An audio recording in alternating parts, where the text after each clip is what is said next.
దేవుని నామానికి స్తోత్రాలు. మీ అందరికీ వందనాలండి.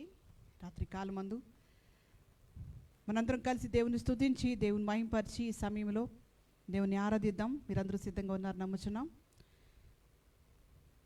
ప్రతి ఒక్కరము దేవుని స్తుతించి పూర్ణ హృదయంతో పూర్ణ ఆత్మతో ఆయన్ని మహింపరిచే వారంగా మన శ్రమలో బాధలో ఇబ్బందులు మనం శ్రమల వైపు చూడకుండా ఆయన వైపు చూస్తూ ఆయన కృప కొరకు కనిపెట్టుకుని ఆయన మహింపరిచే వారంగా ఆయన బిడ్డలంగా ఆయన సంతోషపెట్టే బిడ్డలంగా మనం జీవించాలని ఈ విధంగా ప్రతిరోజు కూడా మాతో కలిసి దేవుని ఆరాధిస్తున్న మీకు ప్రత్యేకమైన వందనాలు. ప్రారంభ ప్రార్థన చేసుకుందాం. దయచేసి కళ్ళు మూసుకుని తలలో ఉంచినట్లయితే. కృపగలిగిన ప్రభువా, పరలోకమున మా తండ్రి పరిశుద్ధుడా, మీ ఘనమైన ఉన్నతమైన మహోన్నతమైన నామానికి వందనాలైన స్తోత్రాలు. రాజులకు రాజు, ప్రభువులకు ప్రభు, దేవతలకి దేవుడు, అన్ని నామముల కంటే పైనామం ధరించిన ఘనమైన మహారాజు, మీరు మాకు దేవుడుగా ప్రభువుగా రక్షకుడుగా ఉన్న విధానాన్ని బట్టి స్తోత్రాలు. మిమ్మల్ని స్తుతించే కృపని మీరు మాకు అనుగ్రహించి మిమ్మల్ని గణపరిచే కృపని నాయన అయోగ్యులమైన మాకిచ్చి నాయన కేవలం మీ అందు విశ్వాసం ఉంచడం ద్వారా మమ్మల్ని మీ సొత్తుగా మీ బిడ్డలుగా అంగీకరించిన దేవా మీకు వందనాలు స్తోత్రాలు. మిమ్మల్ని మహింపరిచే మిమ్మల్ని గణపరిచే కృపని మీరు మాకు అనుగ్రహించినందుకే మీకు వందనాలు. ఏమిచ్చి గణపరచగలం ప్రభువా?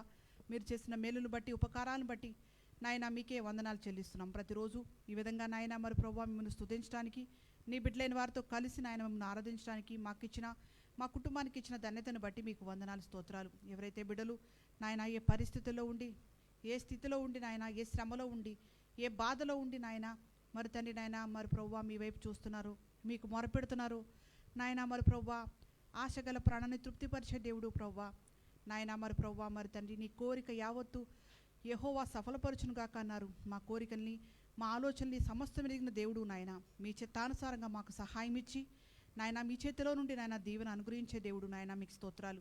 మీ హస్తాల్లో మేము ఉన్నామని నాయన మమ్మల్ని ప్రభువా మీ అరచేతిలో చిక్కుకున్న దేవుడు తండ్రి, అందును బట్టి మీకు వందనాలు స్తోత్రాలు చెల్లిస్తున్నాం. నాయన మీకు మొరపెట్టినప్పుడు మీ చిత్తానుసారంగా మాకు సమస్తం ఇచ్చే దేవుడు నాయన మేము చేయు ప్రతి ఒక్క మనవికి నాయన మీరు దయచేస్తున్న జవాబులను బట్టి కూడా మీకు వందనాలు స్తోత్రాలు చెల్లిస్తున్నాను. ఈ రాత్రి కాలమందు పాటల ద్వారా మీరు మహిం పొందండి.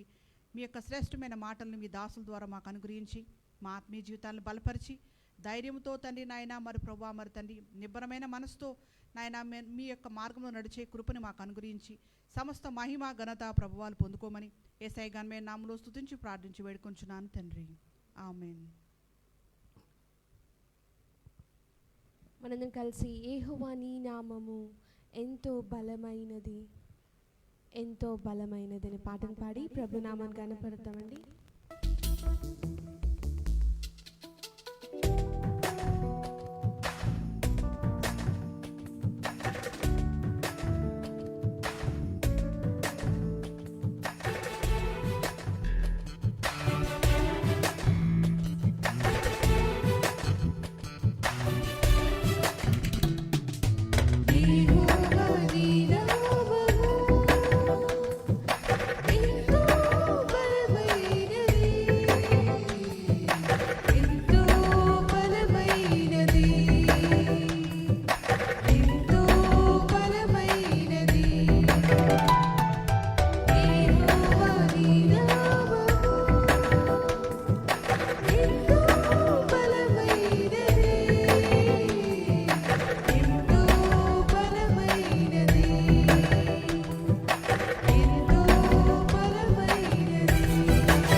ప్రకటించి నీ వాక్యము లోకమునకు పంపగా.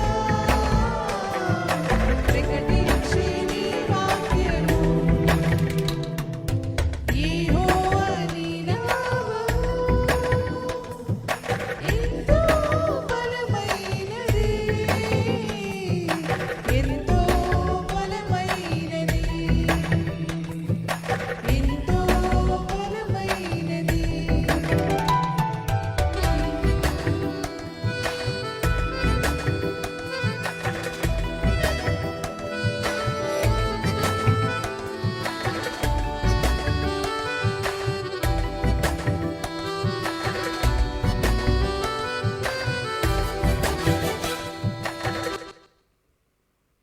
మరొక పాట పాడి దేవుని స్తుతించి మహింపరుదామండి.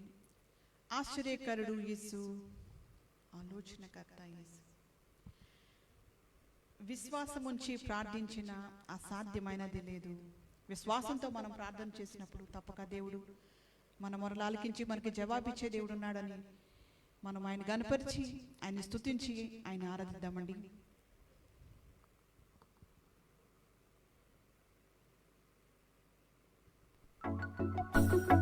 దయచేసి అందరూ చప్పట్లు కొడుతూ దేవుని ఆరాధిద్దాం, దేవుని స్తుతిద్దాం.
ఆలోచనకరుడైన దేవుని, ఆలోచనకర్త అయిన దేవుని స్తుతించి విశ్వాసం ఉంచి మనం చేసే ప్రతి ప్రార్థనని విని మనకి దయచేస్తున్న జవాబులను బట్టి ఆయన మహింపరిచే బాధ్యతను దేవుడు మనకి ఇచ్చినందుకే ఆయనకి ఎంతగానో వందనాలు చెల్లిస్తున్నామండి. మాతో కలిసి మీరు కూడా కుటుంబ సమేతంగా దేవుని స్తుతించారని నమ్ముచున్నాం.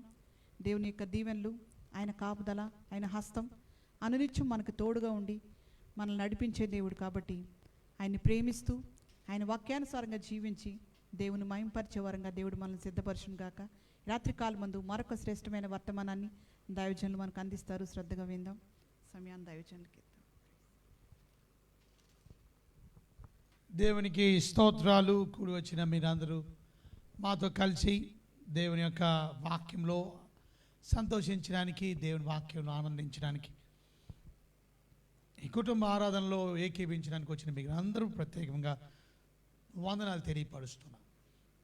మన ప్రియులు కొంతమంది హాస్పిటల్స్లో ఉన్నారు, వారి గురించి ప్రార్థన చేయండి. ఇవాళ మరి ఇమాన్యుయల్ పుట్టినరోజు కూడా, కానీ ఆయన ఇవాళ హాస్పిటల్లో ఉన్నాడు.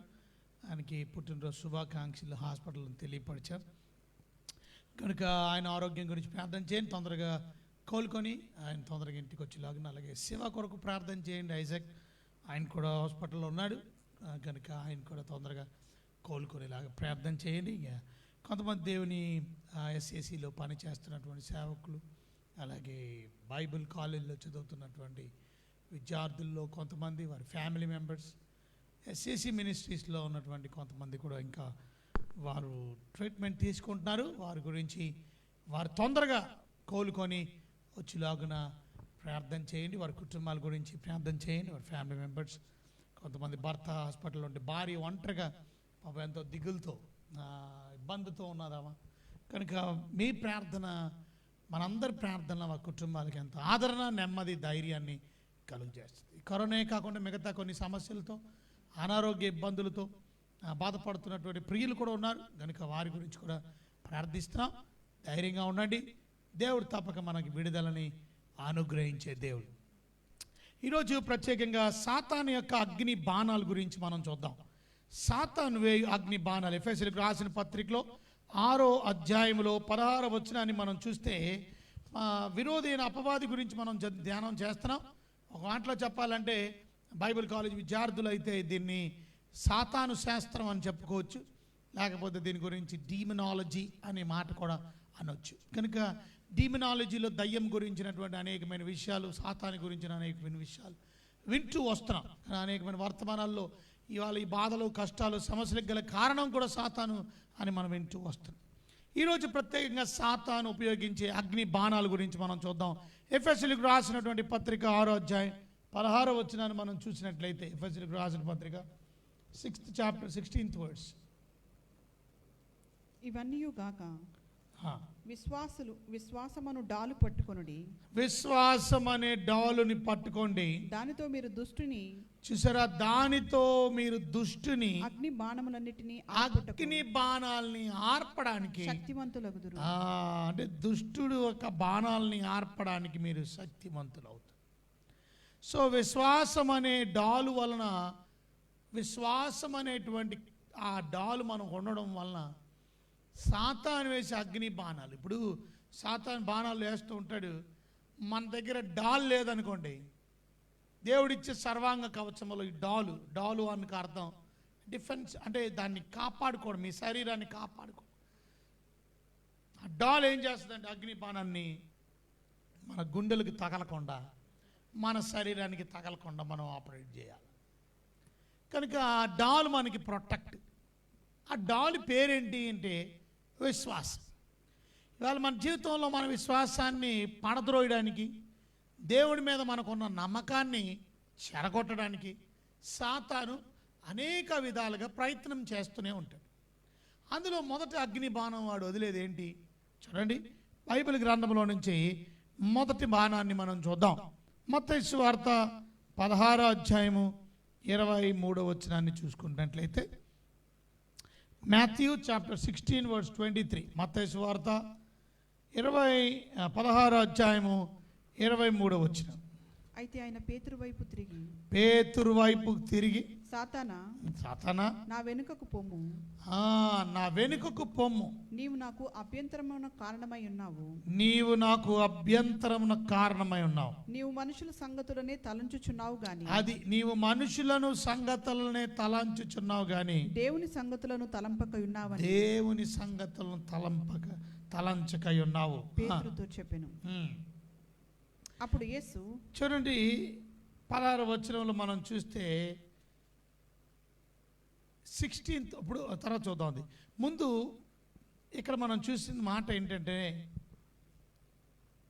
ఎన్నో వచ్చిన చదివే మీరు, రైట్, 23లో మనం చూసినట్లయితే, పేతురు వైపుకి తిరిగి, సాతానా, నా వెనుకకు పొమ్ము, నీవు నాకు అభ్యంతర కారణమై ఉన్నావు. నీవు మనుషుల సంగతులను ఆలోచించుచున్నావు కానీ దేవుని సంగతులు తలంపక ఉన్నావని పేతురుతో చెప్పాను. ఈరోజు మనం ఇక్కడ నేర్చుకోవాల్సిన ప్రాముఖ్యమైన విషయం ఏంటంటే, సాతాను వాడే అగ్ని బాణం ఏమిటనంటే, దేవుని వాక్యాన్ని నువ్వు అభ్యంతర కారణంగా ఉండాలని, దేవుని వాక్యాన్ని లేక దేవుని చిత్తాన్ని నెరవేర్చలేని వాడిగా ఉండాలని, ఒక మాటలో చెప్పాలంటే దేవుని యొక్క వాక్యాన్ని నువ్వు డినై చేయాలని, తిరస్కరించాలని. రెండు విషయాలు. మొదటిది, దేవుని వాక్యం నువ్వు అభ్యంతర కారణంగా ఉండాలి అంటే దాని అర్థం ఇంగ్లీష్లో డిస్టార్ట్ అంటారు. డినై అంటే అర్థం దేవుని వాక్యాన్ని తిరస్కరించడం. దేవుని వాక్యాన్ని తిరస్కరించాలి. ఇవాళ చాలామంది దేవుని వాక్యాన్ని ప్రేమించేవారు కొదువుగా ఉంటారు. ఓ పక్కన కష్టాలు ఉన్నాయి, బాధలు ఉన్నాయి, శ్రమలు ఉన్నాయి, ఇరుకులు ఉన్నాయి, ఇబ్బందులు ఉన్నాయి, అనారోగ్యం ఉంది. కానీ దేవుణ్ణి ప్రేమించేవాళ్ళు చూసారా, ఆయన వాక్యాన్ని ప్రేమించేవాళ్ళు. ఎందుకంటే వాక్యం దేవుడు. దేవుని వాక్యం ఏం చెప్తుంది? ఆది యందు వాక్యం ఉండు, వాక్యం దేవుని యొద్ద ఉండను, వాక్యం దేవుడై ఉండను. అలాంటి వాక్యాన్ని ఎంతమంది ప్రేమిస్తున్నారు చూసారా. వాక్యానికి అభ్యంతర కారణంగా మనం ఉండకూడదు, వాక్యానికి తిరస్కారంగా మనం ఉండకూడదు. సో కొంతమంది వాక్యానికి అభ్యంతరకారం. ఇవాళ ఇక్కడ జరిగిన విషయం ఏంటంటే, ప్రభువారు ఏం చెప్పారంటే, మీ అందరి కొరకు, మనుషులందరి కొరకు, పాపులని వారందరి కొరకు నేను నా శరీరాన్ని అర్పించవలసి ఉంది, నా ప్రాణాన్ని అర్పిస్తాను. యెరూషలేముకి వెళ్ళి పెద్దల చేతను, ప్రధాన యాజకుల చేత, శాస్త్రుల చేత అనేక హింసలు పొందాలి, చంపబడతాను, 3వ దినం లేస్తాను. ఈ మాటకు అంటున్నాడు పేతురు. వద్దొద్దు అంటున్నాడు వాడు. అంటే దాని అర్థం, అమ్మో చచ్చిపోవడమా, వద్దొద్దు, నువ్వు చచ్చిపోవడానికి వీల్లేదు అంటే దాని అర్థం మీరు గమనించండి. దేవుని వాక్యాన్ని కానీ, దేవుని మాటని కానీ, దేవుని యొక్క చిత్తాన్ని కానీ నువ్వు నేను అభ్యంతరపరిచేలాగా సాతాను చేస్తాడు. అందుకని ఇవాళ పేతురుని దేవుడు ఏమన్నాడంటే సాతానా అని అన్నాడు. సాతానా అని ఎందుకు అన్నాడు? ఆయన శిష్యుణ్ణి ఎందుకు సాతానా అని పిలిచాడు? ఎందుకనంటే సాతాను లక్షణం అది. సాతాను దేవుని వాక్యాన్ని వినకుండా, దేవుని వాక్యాన్ని చేయకుండా, దేవుని చిత్తాన్ని జరిగించకుండా. అంటే మనకి మేలు జరిగితేనేనా దేవుని చిత్తం? దేవుని చిత్తం మన జీవితంలో ఏదై ఉందో అది జరగాలని ప్రార్థన చేయాలి. అంతేగాని మన ఇష్టం కోసం ప్రార్థన చేయకూడదు. నీ చిత్తం నా జీవితంలో జరిగించు. Let thy will be done. యేసుప్రభు వారు సిలువ వద్దని, ఈ గిన్నె నా దగ్గర నుంచి తీసేయమని, ఈ మరణాన్ని నా వద్ద నుంచి తీసేయమని, ఆయనను not my will let thy will. మరి దై విల్ ఏంటి? మరణించాలి. మరణించడం దేవుని చిత్తమా? ఎస్. సిలువ ఎక్కడం దేవుని చిత్తమా? ఎస్. నువ్వు బాధపడడం, కొరడాలతో కొట్టబడడం దేవునికి ఇష్టమా? ఎస్. చూడండి, కొన్నిసార్లు మనం బాధపడడం దేవుని చిత్తం అయితే, మనం దుఃఖపడడం దేవుని చిత్తం అయితే, మనకి రోగం రావడం దేవుని చిత్తం అయితే, మనం చనిపోవడం దేవుని చిత్తం అయితే, let thy will be done. వద్దొద్దని చెప్పడానికి ఎవరు ఆపలేరు అలాగా. ఇవాళ పేతురు ఆపడానికి ప్రయత్నం చేస్తున్నాడు. ఏమైనా ఆపడానికి ప్రయత్నం దేవుని ఉద్దేశాన్ని, దేవుని చిత్తాన్ని జరగకుండా అది నీకు దూరమవునుగాక అన్నాడు. అది నీకు ఎన్నడూ కలగకూడదు. నువ్వు మరణించొద్దు అంటే నువ్వు ఎలా మాట్లాడుతున్నావు అన్నాడు యేసయ్య 23వ వచనంలో మనం చూస్తే. సాతానా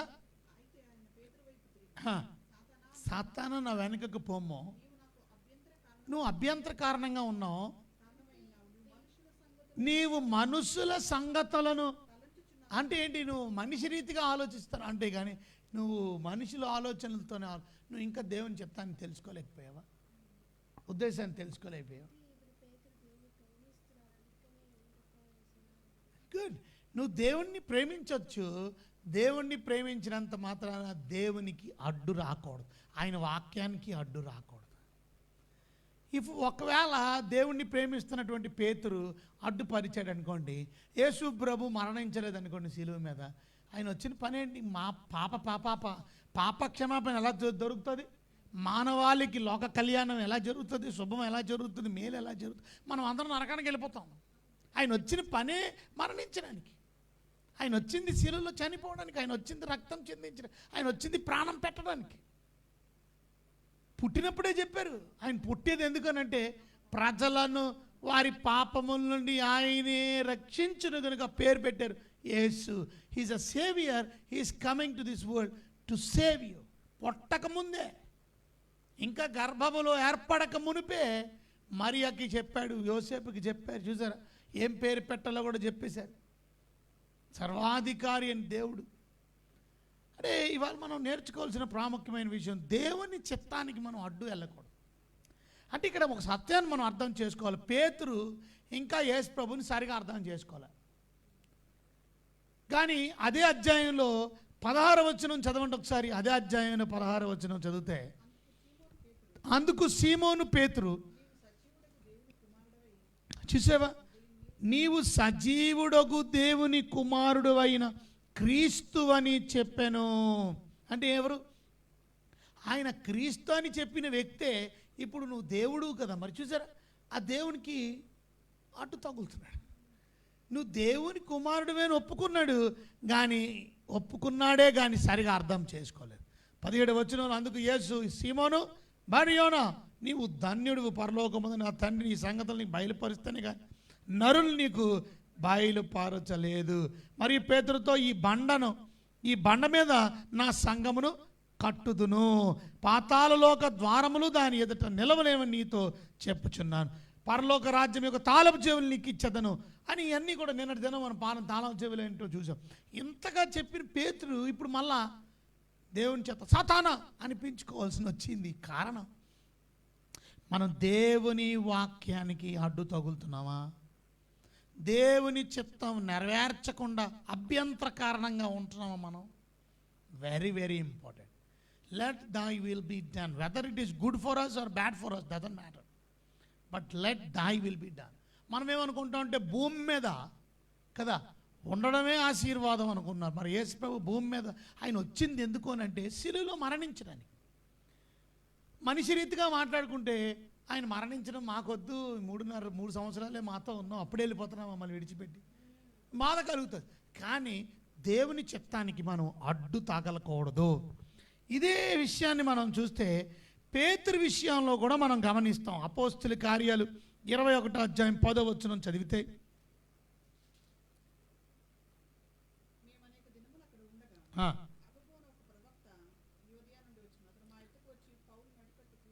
చూసారా, పౌలు నడికట్టు తీసుకొని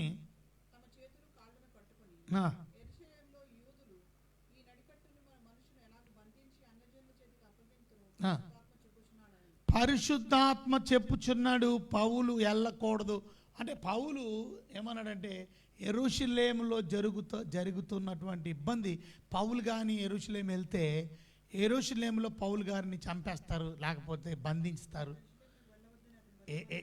వెళ్ళవద్దని జనులందరూ అక్కడ అతన్ని బతిమాలు కొన్నారంట. ఇంకా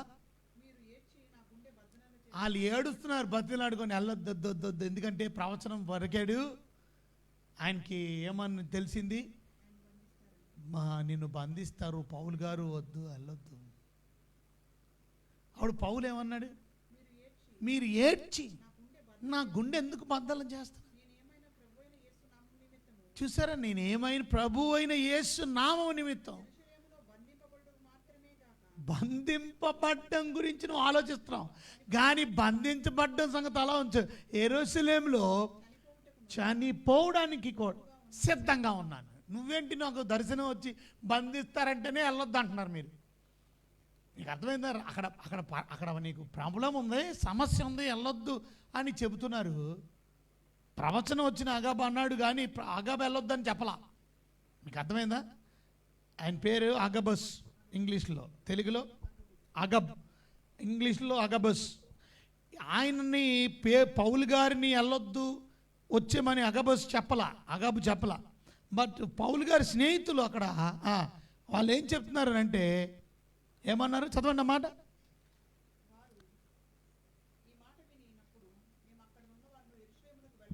యెరూషలేమునకు వెళ్ళవద్దని. చూసారా? అంటే ఏంటి దీని అర్థం ఏంటి?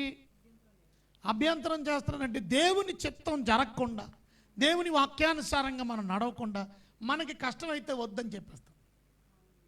But if it is God's will, you have to go means you have to go, whether it's dangerous situation. అందుకనే పౌలు అన్నారు, మీరు ఎంత ఏడిసి నా గుండెలు బద్దలు చేయకండి, వెళ్ళొద్దు అని చెప్పకండి. మీరు వెళ్ళొద్దన్నా నేను వెళ్ళేది కన్ఫామ్. నిజమే, దర్శనం వచ్చింది. లేకపోతే ఏమన్నారు? ప్రవచించాడు. ఏమని ప్రవచనం? యోదాయి నుంచి వచ్చాను, కట్టుకొని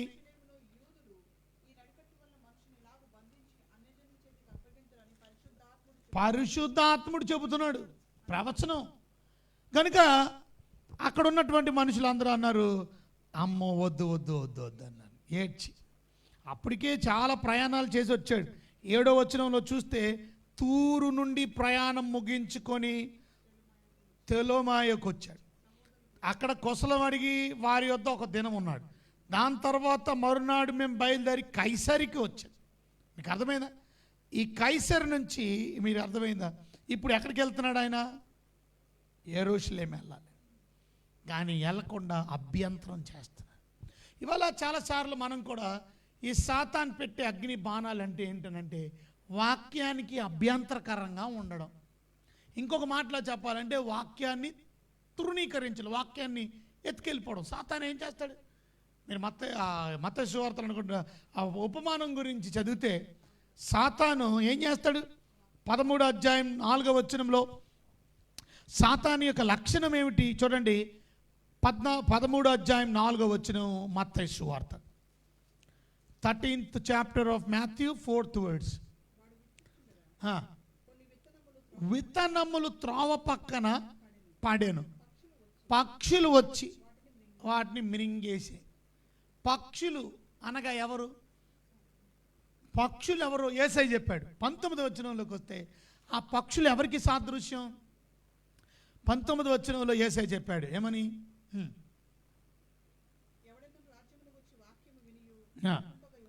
చూసారా? వాక్యాన్ని విని అర్థం చేసుకోకుండా దుష్టుడు అనగా సాతానుడు వచ్చి వాని హృదయంలో వెత్తబడిన దానిని ఎత్తుకొని పోవును. సాతాను అంటే దుష్టుడు అంటే సాతాను కాదు. పక్షులు దేనికి ఇక్కడ గుర్తుగా ఉన్నారంటే, పక్షులు అనగా అర్థం సాతానుడు వచ్చి నీలో వెత్తబడిన వాక్యాన్ని ఎత్తుకుపోతాడు.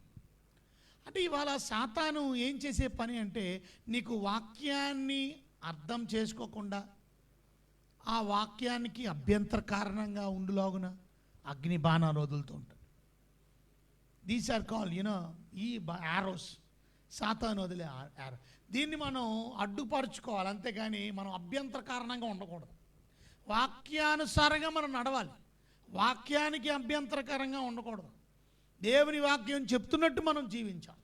కొన్నిసార్లు వాక్యం చెప్పింది చేయడానికి ఇష్టపడం. ఇప్పుడు దేవుడు భాగాన్ని, దశమ భాగాన్ని ఇవ్వాలని చెప్పారనుకో, అమ్మో అంత ఇవ్వలేం లేదు, అంతకన్నా ఎక్కువ ఇవ్వాలి కొత్త నిబంధనలో.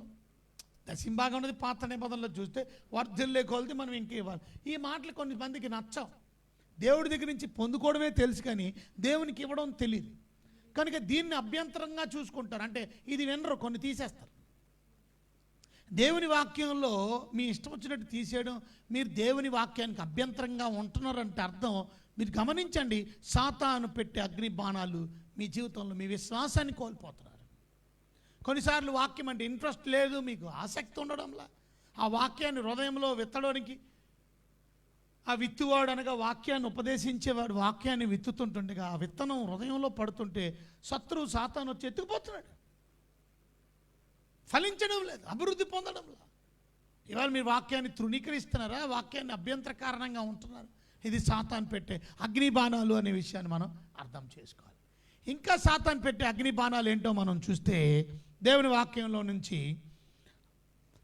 సాతాను ఎప్పుడు కూడా తన బిడ్డలను సాక్ష్యం విషయమై మన టెస్ట్ మనీ విషయంలో మనల్ని కించపరిచే ప్రయత్నం చేస్తాడు.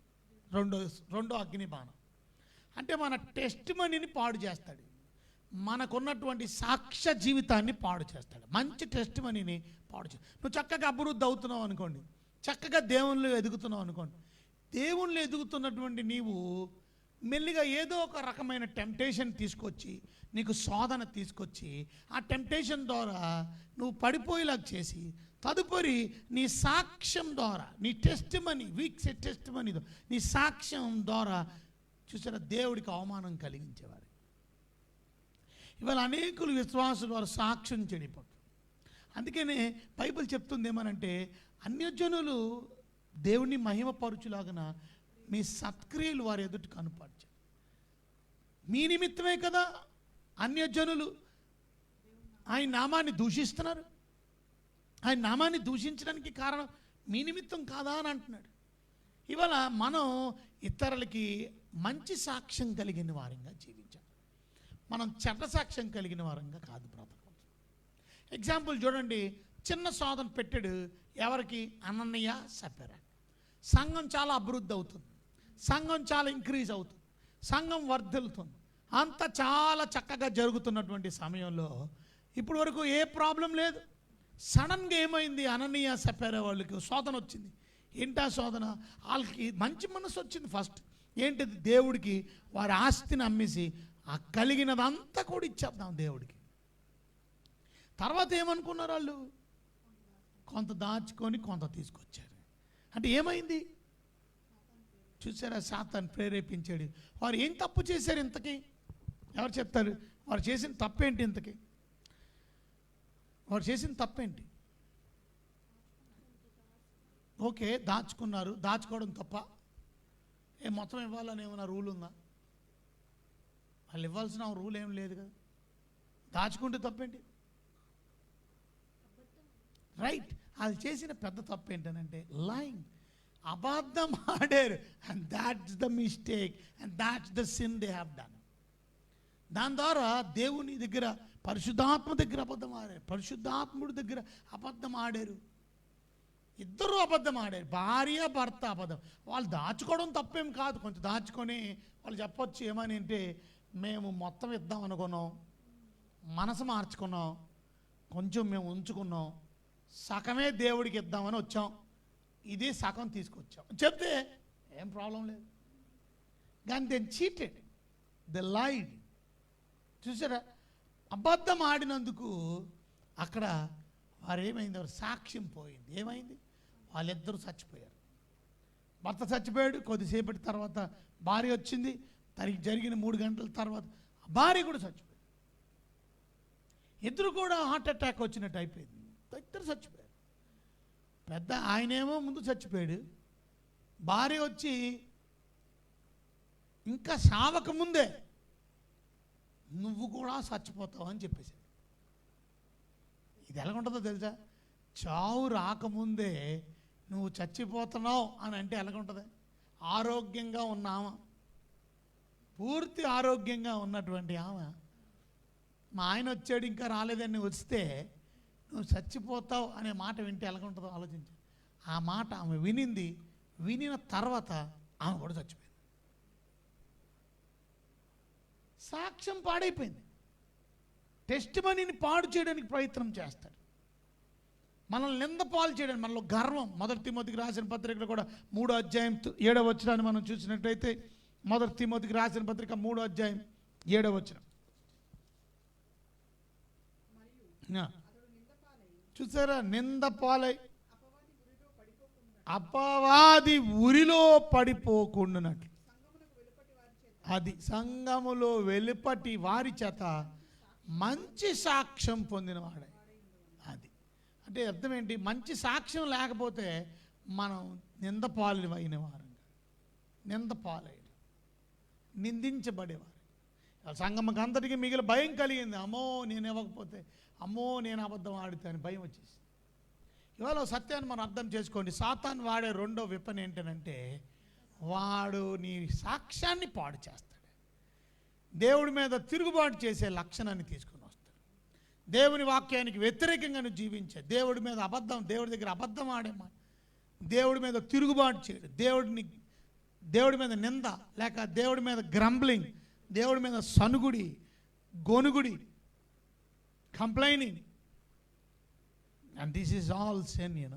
సాతాను ఆ రకంగా మనల్ని దేవుడి నుండి దూరం చేయడానికి ఎంత విచారకరమైన సంగతి.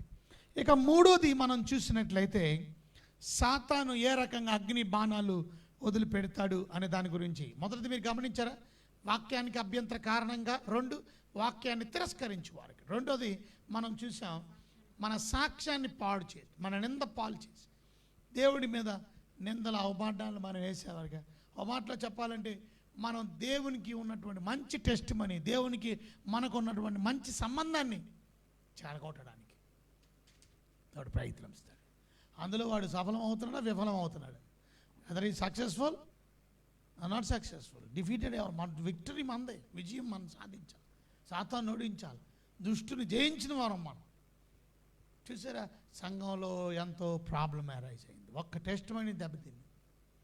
ఈరోజు మూడో సత్యం మనం అర్థం చేసుకోవాలా.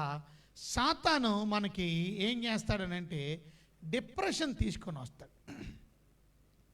ఎలాగానంటే, దేవుడి మీద మనకు ఉన్నటువంటి ఉత్సాహం, ఉల్లాసాన్ని పాడు చేసేస్తాడు. దేవుడి మీద మనకున్న ఉత్సాహం, ఉల్లాసాన్ని, ఆ ఆసక్తిని పోగొట్టేలా చేస్తాడు. చూసారా, ఇప్పుడు చూడండి, ఇలాంటి ఇబ్బందులు వచ్చినాయి అనుకోండి, ఏమైద్ది?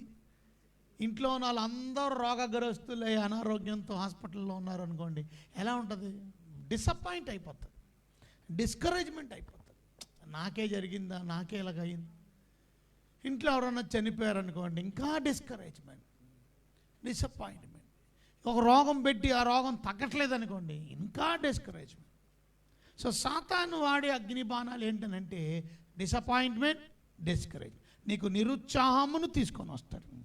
ఒక మాటలో చెప్పాలంటే, విశ్వాసులకి దేవుడి మీద ఉన్నటువంటి ఉత్సాహాన్ని నాశనం చేయడానికి, నీలో నిరుత్సాహాన్ని, నీలో దేవుడి మీద ఆసక్తిని పోగొట్టేలాగా ప్రయత్నం చేస్తాడు. 2 కొరింథీయులకు రాసిన పత్రిక 12వ అధ్యాయం 7వ వచనం నుంచి చదివితే 10వ వచనం వరకు. 2 కొరింథీయులకు రాసిన పత్రిక 12వ అధ్యాయం 7-10 వరకు.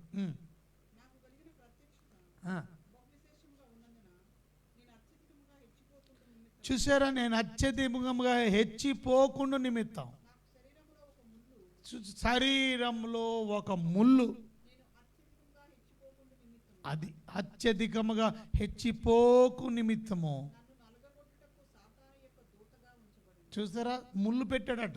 ఆ ముళ్ళు సాతాను యొక్క దోతగా నా జీవితంలో. నేను ప్రార్థన చేశాను కానీ దేవుడు తీయడం, అంటే నాలో ఉత్సాహాన్ని చెరగొట్టడానికి ఆ ముళ్ళు పెట్టాడు. ఆ ముళ్ళు అది కళ్ళు జబ్బో ఇంకొకటో ఏం ప్రాబ్లమో మనకు చెప్పలేదు కాబట్టి మనకు వద్దు. But some problem is having, sickness is having. Paul గారికి ఒక రోగం ఉంది, ఒక జబ్బు ఉంది, అది ప్రార్థన చేసినా ఆయన చేసుకో. అనేక మందికి ప్రార్థన చేస్తే పోయింది, కానీ ఆయనకి పోలా, ఆయనకి ముళ్ళు పోలా. అది సాతాను ముళ్ళు కింద దేవుడు ఉంచాడు. అరే ఎందుకు మరి? నిరుత్సాహాన్ని క్రియేట్ చేయడానిక. కొన్నిసార్లు మనకి ఒక రోగాలు పెట్టి, కొన్నిసార్లు దీర్ఘకాలపు రోగాలు. దేవుని సేవ చేస్తున్నాను కదా, నాకెందుకండి ఈ బీపీలు, నాకెందుకండి షుగర్లు, నాకెందుకండి ఈ జబ్బులు. కొంతమంది బాధపడుతూ ఉంటారు. బాధపడకండి, అది ఉండాలని దేవుడి చిత్తమైతే ఉంటుంది. దాని గురించి ఏం వరి అయిపోకూడదు. అరే నీకెందుకు, ముళ్ళు ఎందుకు పెట్టాడు దేవుడు, ఈ రోగం ఎందుకు పెట్టాడు, ఈ జబ్బు ఎందుకు పెట్టాడు, ఈ సమస్య ఎందుకు పెట్టాడు.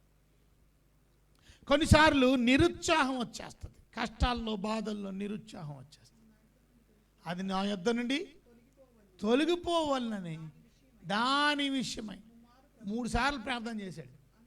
అందుకు నా కృప నీకు చాలును, అది ఆన్సర్. బలహీనత ఏందో అని నీ బలహీనతలో నా శక్తి పరిపూర్ణమవుతున్నదని ఆయనతో చెప్పాను. డిసప్పాయింట్ అవ్వకూడదు. ఈరోజు దేవుని బిడ్డలమైన మనం కొన్నిసార్లు మనకున్న రోగాన్ని బట్టో, సమస్యను బట్టో, ఫైనాన్షియల్ ప్రాబ్లమ్స్ని బట్టో నెవర్ బి డిసప్పాయింటెడ్. సాతాను నిన్ను నిరుత్సాహపరిచి దేవుణ్ణి ఆరాధించకుండా, ప్రార్థించకుండా, వాక్యం చదువుకోకుండా, దేవుని సన్నిధికి వెళ్ళకుండా, దేవుని కార్యాల్లో నువ్వు ఉత్సాహంగా తోడ్పడడం వాడికి ఇష్టం ఉండదు. కనుక ఏదో ఒక ముళ్ళెడతాడు, ఏదో ఒక గాయం పెట్టడానికి ప్రయత్నం చేస్తాడు. దాన్ని ఓవర్కమ్ చేయగలగాలి మనం. అగ్ని బాణాలు మనల్ని హాని చేయడానికి లేదు. హెబ్రీయులకు రాసిన పత్రికలో 12వ అధ్యాయం 10-11 వచనాలు మనం చదివితే, హెబ్రీయులకు రాసిన పత్రిక 12వ అధ్యాయం 10-11 వచనాలు.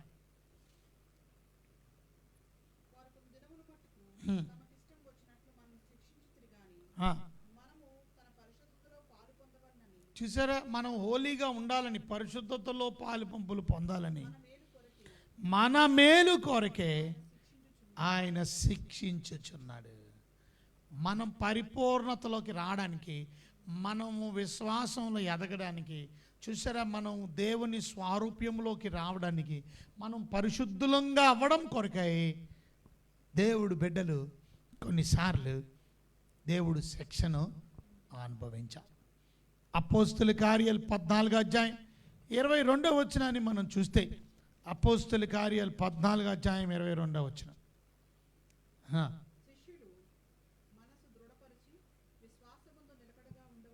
చూసారా, విశ్వాసమందు నిలకడగా ఉండవలెనని అనేక శ్రమలు అనుభవించి, అది మనం దేవుని రాజ్యములో ప్రవేశించవలనని. అనేక శ్రమలు అనుభవించిన తర్వాత దేవుని రాజ్యంలో ప్రవేశించాలి. కనుక మనం నిలకడగా ఉండాలి, శ్రమల్లో కృంగిపోకూడదు. అనేక శ్రమలను అనుభవించి, ఎందుకంటే అక్కడ శ్రమలు లేదు కనుక. అనేక శ్రమలు అనుభవించి దేవుని రాజ్యంలో ప్రవేశం.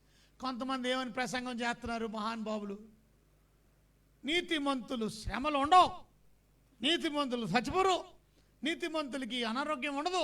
ఈ బోధ ఎక్కడ నేర్చుకున్నాడో మనోళ్ళు. ఆశ్చర్యం కలుగుతుంది కొంతమంది బోధిస్తుంటే. అలా వాక్యానుసారంగా బోధించడం లేదా?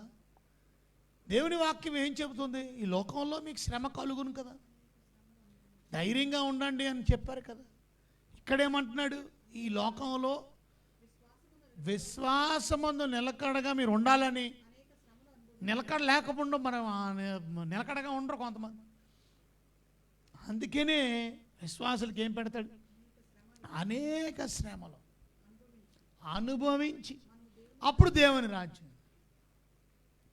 మరి శ్రమలు ఉండవని చెప్పే బోధ ఏం బోధ ఇది? క్రైస్తవుడైన వాడు శ్రమ అనుభవించాలని పేతురు రాసిన మొదటి పత్రికలో మనం చదివితే, పేతురు రాసినటువంటి పత్రిక మొదటి పత్రికలో ఏమనుంది? 5వ అధ్యాయంలో, వీళ్ళు ఎప్పుడు బైబిల్ చదవరేమో, ఏమనుందండి? పేతురు రాసిన మొదటి పత్రిక 12వ వచనం, ప్రియులారా, మిమ్మల్ని శోధించుటకు మీకు కలుగుచున్న అగ్ని వంటి మహాశ్రమల గురించి మీకేదో ఒక వింత సంభవించినట్లు ఆశ్చర్యపడకుడి. మీకేదో ఒక వింత సంభవించినట్టు ఆశ్చర్యపడకండి. ఏంటి? అగ్ని వంటి మహాశ్రమలను గురించి 13వ వచనంలో అంటాడు, క్రీస్తు మహిమ బయలుపరచబడినప్పుడు మీరు మహా ఆనందముతో సంతోషించే నిమిత్తము క్రీస్తు శ్రమలలో మీరు పాలివారైనంతగా సంతోషించుడి. ఇదే ప్రార్థన అడిగాడు కదా, ఇదే పౌలు గారు అడిగారు కదా, ఏమని? నాకు ఆయనను ఆయన పునరుద్ధాన బలమును ఎరుగు నిమిత్తం శ్రమలలో పాలివారొగుట ఎటిదో ఎరుగు నిమిత్తం అని అన్నాడు. ఎవరు? పౌలు గారు. ఆ శ్రమల్లో నేను కూడా ఎలా పాలు పంపులు పొందాలి? యేసయ్య శ్రమ పొందాడు, నేను కూడా ఆయన శ్రమల్లో ఎలా పాలు పంపులు పొందాలా? ఇక్కడ అదే మాట రాస్తుంది, క్రీస్తు శ్రమల్లో మీరు పాలువైనంతగా సంతోషించండి. క్రీస్తు నామము నిమిత్తం మీరు నింద పాలైన ఎడల మహిమాస్వరూపి ఆత్మ అనగా దేవుని ఆత్మ మీ మీద నిలుచుచున్నాడు కనుక మీరు ధన్యులు. 16వ వచనంలో చూస్తే, ఎవడైనను క్రైస్తవుడైనందుకు బాధ అనుభవించిన ఎడల అతడు సిగ్గుపడక ఆ పేరును బట్టి ఏ దేవుణ్ణి మహిమ పరచవలెను. 19వ వచనం, కాబట్టి దేవుని చిత్త ప్రకారం బాధపడవారు సత్ప్రవర్తన గలవారే నమ్మకమైన సృష్టికర్తకు తమ ఆత్మలను అప్పగించుకొనవలెను. ఎన్ని చక్కని మాటలు రాయబడి ఉన్నాయండి. కానీ శ్రమలే లేవని అన్నారు. నీతిమంతునికి కలుగున్ ఎన్నో ఆపదలు కలుగుతాయి. దేవుడే విడిపించు, ఆయనే వానికాశ్రయము. నీతిమంతులకు కలుగుతాయి శ్రమలు. ఎవరు చెప్తారు కలగరాని? కొత్త బోధలాగా ఉంది. నీతిమంతులు బాధలు కలగవు, నీతిమంతులు చచ్చిపోరు. నీతిమంతుడు అయి నువ్వు తొందరగా చచ్చిపోతున్నావేంటి? ఈ బోధ ఎక్కడ నేర్చుకున్నారో కొంతమంది. ఇది పెత్తరంగం చేస్తారు. మరి నీతిమంతులు చచ్చిపోతున్నారు, మరి వాళ్ళ గురించి ఏం చెప్తున్నావు? వాళ్ళ గురించి ఏం చెప్తున్నాడంటే ఒక ఆయన, వాళ్ళు నోటితో అంటే దేవుడు మమ్మల్ని బ్రతికిస్తాడని ఒప్పుకోవట్లేదు, అందుకే నేను చనిపోతున్నారు. అలా ఎంత తప్పుడు మాట అది. దేవుని బిడ్డలు సరిగా వాక్యం అర్థం చేసుకోక. చూడండి ఒకసారి కీర్తన గ్రంథం 119వ అధ్యాయం 67వ వచనం చూస్తే శ్రమ ఎందుకు? 119:67 చదవండి ఒకసారి. శ్రమ కలగక మునుపు, అది శ్రమ లేకపోతే నేను త్రోవ విడిచేశాను, ఇప్పుడు నీ వాక్యమును అనుసరించి నడుచుకున్నాను. ఎందుకు? శ్రమ వచ్చింది కాబట్టి. ఇప్పుడు నీ వాక్యాన్ని అనుసరించి నడుచుకుంటున్నాను. ఎందుకు? శ్రమ వచ్చింది కాబట్టి. లేకపోతే శ్రమ లేకపోతే నేను త్రోవ విడిచి, త్రోవ విడిచేసాను, భక్తి విడిచేసాను, దేవుడు విడిచేసాను. శ్రమ లేకపోతే ఇప్పుడు నీ వాక్యమును అనుసరించి నడుచుకొని చూద్దాం. 119:71 చదవండి. 119:71 చూసారా? నీ కట్టడలు నేర్చుకుని ఉన్నట్లు శ్రమ నొంది ఉండుట నాకు మేలాయను. ఇవాళ చాలామంది కృంగిపోతున్నారు, నీరసించిపోతున్నారు, శ్రమల్లో బాధపడిపోతున్నారు. దేవుడు ఈ శ్రమలను మేలుగా మార్చగలడని నమ్మం. శ్రమల్లో అధైర్యపడద్దు విశ్వాసి, ఓ క్రైస్తవుడా, ఓ దేవుని బిడ్డ. నువ్వు ఎక్కడ కూర్చొని దేవుని వాక్యం వింటున్నప్పటికీ కూడా ధైర్యంగా ఉండు. శ్రమలను మేలుగా మార్చే దేవుడు. సాతాను జల్లిస్తాడు నన్ను ముందే చెప్పాడు. ఎవరికి? పేతురుకి. పేతురుకి చెప్పాడా లేదా ముందు? సాతానుడు నిన్ను జల్లిస్తాడు. 22 లూకాసు వార్త 31 నుంచి కనపడుతుంది అక్కడ. లూకాసు వార్త 22 అధ్యాయం 31 వచనండి. ఏమని కనపడుతుంది చూడండి ఒకసారి. సీమోను, సీమోను, చూసారా? సాతాను మిమ్మల్ని పట్టి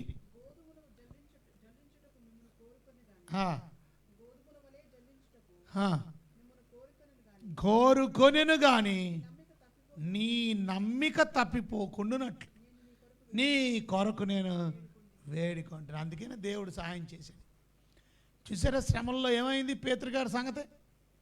గోధుమ వల్ల జల్లించాడు. అంటే యోబుకు వచ్చిన కష్టాల్లోకి వచ్చినాయి. ఎవరికి? పేతురికి. అమ్మో తట్టుకోలేకపోయాడు, అయిపోయి చచ్చిపోతాం బాబు, వెళ్ళి పారిపోయాడు. అంతే. పేతురు ఏంటి? శిష్యులందరూ పారిపోయారు. కష్టాల్లో ఎవడు నిలబడ్డాడు? కానీ బైబిల్ చెప్తుంది వాళ్ళ గురించి ప్రార్థన చేశారు కాబట్టి మళ్ళీ వాళ్ళందరూ తిరిగి వచ్చారు.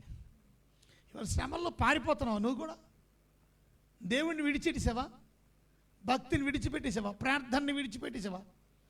శ్రమల్లో దయచేసి దేవుణ్ణి విడిచిపెట్టకండి, భక్తిని విడిచిపెట్టకండి, మీ ప్రార్థనా జీవితాన్ని విడిచిపెట్టకండి.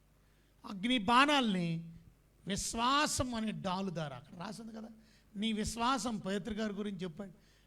ప్రభు ప్రార్థన చేసి నీ విశ్వాసం, నీ నమ్మిక, నీ విశ్వాసం తప్పిపోకున్నట్లు నీ కొరకు నేను ప్రార్థన చేసి. ఇవాళ దేవుడు మన కొరకు ప్రార్థన చేస్తాడు పరలోకం ఉందండి. మన విజ్ఞాపన చేస్తాడు. మన నమ్మిక తప్పిపోకూడదు. మన కష్టాల్లో, బాధల్లో, శ్రమల్లో, ఇబ్బందుల్లో నీ నమ్మిక తప్పిపోకూడదండి. మీ గురించి యేసయ్య ప్రార్థన చేస్తాడు. మన అందరి గురించి యేసయ్య ప్రార్థన. కనుక బాధల్లో కృంగిపోకండి, నీరసించకండి, దిగులు చెందకండి, ధైర్యం కలిగి ఉండండి. దేవుడు వీటన్నిటి నుండి మనల్ని వేడిపేస్తాడు. ప్రభు వాక్యాన్ని దీవించి అటు కృప దేవుడు మీకు అందరికీ అనుగ్రహించినగా. ప్రభు మీకు ఎన్నో వందనాలు. ఎత్తబడిన వాక్యం అందరి హృదయాలు ఫలింపజేయండి. నిజమే తండ్రి, బాధలో కృంగిపోతున్నాం, ఇబ్బందుల్లో ఎంతో నీరసించిపోతున్నాం.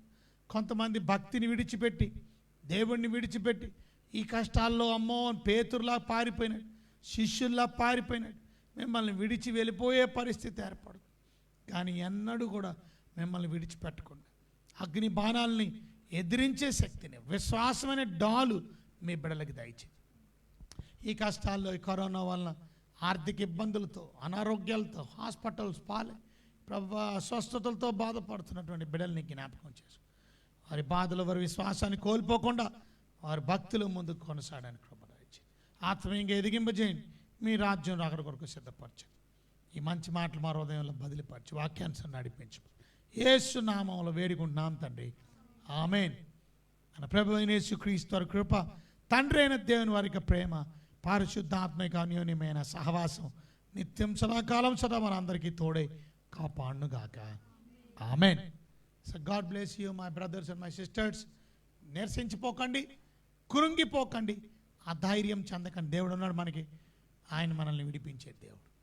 ధైర్యం కలిగి ఉండండి, విశ్వాసం ఎదగండి. రేపు మళ్ళా 9 గంటలకు మనం కలుసుకుందాం. అంతవరకు సెలవు రాత్రి. God bless you. Have a blessed good night sleep.